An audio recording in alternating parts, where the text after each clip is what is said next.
Économie sociale et solidaire. Derrière cette économie, on retrouve un enjeu d'utilité à la société. Et c'est autour de cet enjeu que nous allons échanger avec nos deux invités. Alors, on accueille sur notre plateau Caroline Villandre. Bonjour. Bonjour Anouk. Vous représentez la société Baco Consigne. Vous avez lancé votre entreprise en 2021 et l'objectif, c'est faire bouger les professionnels en utilisant la consigne. On va développer tout ça dans un instant. Et avec vous sur ce plateau, on a Morgane de Villers. Bonjour. Bonjour. De la société Slowly, vous êtes basée à Roubaix. Vous avez été lancée, la société a été lancée en 2019, fin 2018-2019. Et Slowly, ce sont des jeux 100% durables. Alors, on est dans ce qu'on appelle notre rubrique « Ce n'est pas si simple ». Alors, j'ai envie de vous demander à toutes les deux, qu'est-ce qui a été la difficulté pour lancer votre société? Est-ce que c'est le choix de la consigne pour vous et vous, plus le jeu durable? C'était quoi le frein? Alors la difficulté, enfin en tout cas la conviction de départ, c'était vraiment de réduire ses déchets, de comprendre que pourquoi on jette des bouteilles pour les fondre et les reproduire. Et donc ça me paraissait intéressant en tout cas de m'engager sur ce sujet-là et d'essayer de comprendre pourquoi on n'agissait pas sur des solutions de réemploi plus souvent. Ça, c'est votre motivation. Mais derrière, quel a été le frein? Ou il n'y en a pas eu, en fait? Vous êtes parti là-dessus en vous disant que ça va être possible. Alors, les freins dans le domaine de la consigne, c'est qu'il faut obtenir des volumes importants pour arriver à une rentabilité du modèle. Donc, c'est encore le frein aujourd'hui qu'on rencontre, de pouvoir déployer la consigne au niveau national. Et puis, il y a tout ce travail de pédagogie auprès des consommateurs pour sensibiliser les consommateurs au réemploi et à ces gestes de retour. Alors vous, Morgane, le frein qui a commencé quand vous avez démarré, c'était quoi les freins à vos jeux durables? Il y a eu plusieurs freins, en tout cas je ne sais pas si c'est des freins, mais disons des difficultés à surmonter, qu'on a réussi à surmonter. Mais il y avait pour nous l'enjeu autour de la fabrication, parce que donc, tous nos jeux sont fabriqués à 100% en France, avec des matières les plus écologiques possibles et de façon zéro déchet aussi. Et donc il a fallu déjà au départ identifier un certain nombre de partenaires, de fabricants, de sous-traitants, de fournisseurs avec lesquels travailler en France pour créer des jeux. Et il n'y en a pas beaucoup, en tout cas il n'y en a plus beaucoup. Il y en a certains, ils ne répondaient pas tous à nos critères non plus en termes de durabilité. Donc déjà ce travail d'identification, ça a été assez compliqué et assez long. Aujourd'hui, nos jeux qui sont notamment fabriqués en bois, on a réussi à trouver des partenaires dans le Jura, qui est un peu le berceau historique de la fabrication de jeux en France. Mais même dans le Jura, il reste quasiment plus personne. Donc c'est quand même, voilà, il y a eu cette difficulté-là. Et après, il y a la difficulté, pareil, de trouver son modèle économique, de réussir à proposer des produits qui restent les plus accessibles possibles, tout en finançant cette fabrication française et ses matières écologiques. En gardant son objectif de départ. Voilà. C'est ça qui est aussi compliqué. Alors si on revient chez vous, Baco Consigne, vous disiez donc ce modèle économique, c'est aussi l'enjeu. Vous touchez les professionnels, mais derrière les professionnels, ça sera pour les consommateurs après, puisque c'est sur ces consignes. Et là, comment ça fonctionne en fait? Vous allez rencontrer les professionnels, leur dire voilà, il faudrait avancer, moi je vous propose ceci. Oui, c'est ça. Alors, des fois, c'est les professionnels qui nous sollicitent ou on va vers les professionnels pour les sensibiliser à cette démarche.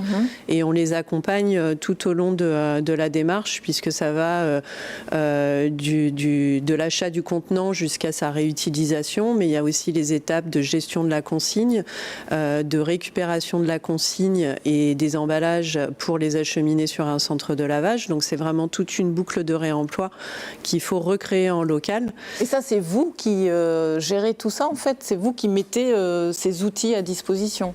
Oui, alors en tout cas, nous, on est spécialistes dans ce domaine, mais on travaille avec d'autres prestataires externes qui sont spécialisés dans la partie lavage, spécialisés dans la logistique, donc qui ont des flux qui tournent toute la journée et qui peuvent mutualiser leurs flux. Et puis, éventuellement, sur des solutions opérationnelles aussi IT pour la gestion de la consigne, les bornes de collecte collecte, de récupération en magasin.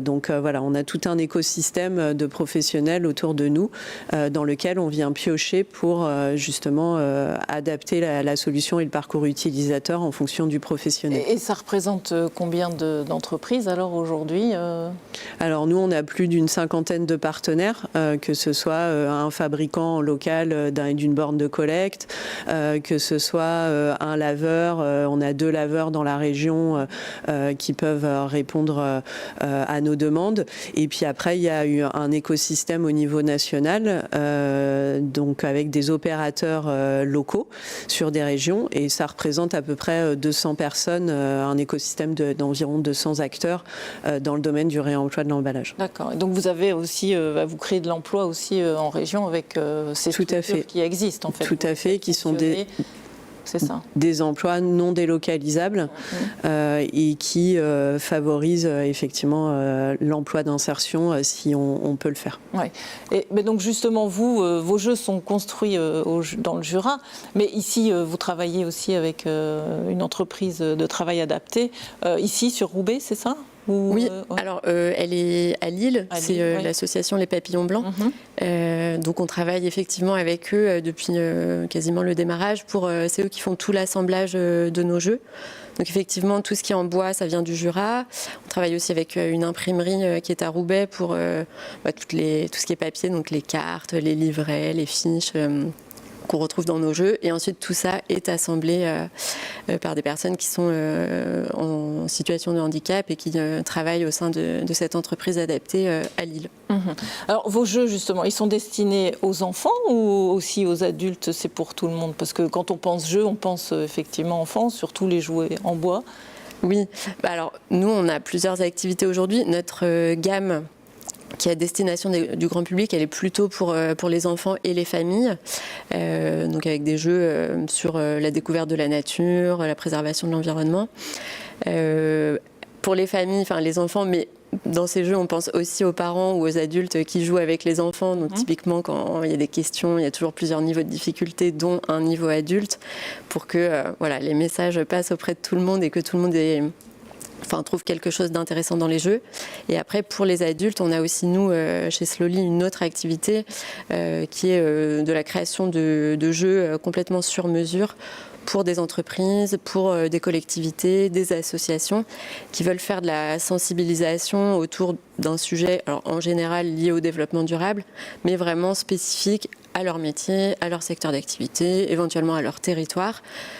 Là, plutôt en général à destination de public adulte. Et donc là, on intervient pour concevoir de A à Z un jeu sur ce genre de thématique. Alors, pour vous, c'est porteur en fait d'avoir lancé cette société, d'aller voir les gens en disant on a quelque chose qu'on peut créer de A à Z.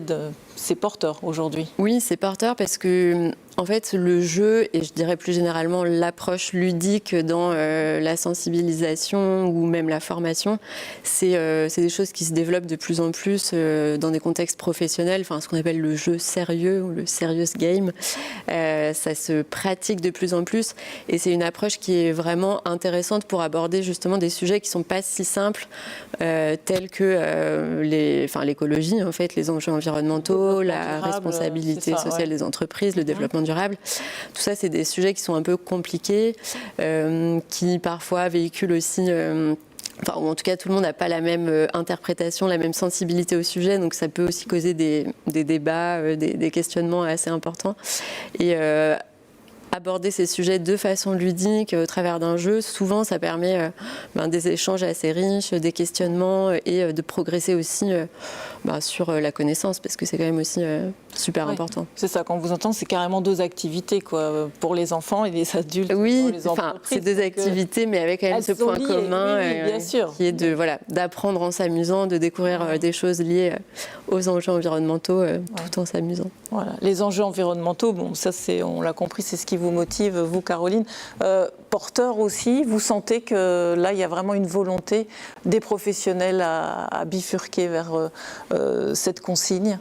Oui, il y a aussi des obligations légales de par la loi bien, en fait. AGEC, donc qui les oblige à, en tout cas, intégrer ça dans leur stratégie RSE. Et justement, tant mieux, parce que ça accélère aussi la mise en place. Et puis, il y a toute une démarche initiée par Citeo qui va permettre de déployer vraiment la consigne et de la rendre plus visible auprès des consommateurs au niveau national. D'ailleurs, ça démarre en mai 2025 et on fait partie, les Hauts-de-France, d'une des 4 régions d'activation. Et donc, ça va vraiment permettre aux consommateurs, effectivement, d'avoir des produits et une offre plus complète en magasin et de les sensibiliser à cette démarche de retour. Parce qu'en fait, c'est ça, vous travaillez avec les professionnels, c'est convaincre aussi le consommateur de l'utilité, en fait, du réemploi, d'avoir Tout à fait. contenant Tout à fait. Et c'est vrai que je pense que les consommateurs sont beaucoup plus en attente de ça qu'il y a encore 3 ou 4 ans. Les consommateurs souhaitent agir et de par ce geste, on leur donne la possibilité, en tout cas, de faire leur part. Et donc, c'est une vraie satisfaction, en tout cas, de pouvoir s'engager dans cette démarche de réduction des déchets individuellement. Oui, et vous, c'est ça aussi la motivation, ce zéro déchet, ces jeux en bois, sans déchets, hein, parce que c'est ça, pas de plastique, pas de petites bandelettes, oui, ça, oui. c'est important. C'est ça, nous on a voulu faire des jeux dans lesquels il n'y a absolument rien à jeter une fois qu'on les a ouverts, ce qui est un peu l'inverse de ce qui se passe en général quand on déballe un jeu pour la première fois, où on se retrouve avec plein de plastique et de petites choses à jeter. Voilà, belles initiatives en tout cas. Merci à toutes les deux d'être venues présenter vos projets. Puis on rappelle Bako Consigne. Donc j'espère que ça se développera. Hein, on est avec vous. Et puis je le dis, les jeux durables, c'est toujours bien aussi de jouer et de penser à la planète. Merci de nous avoir suivis.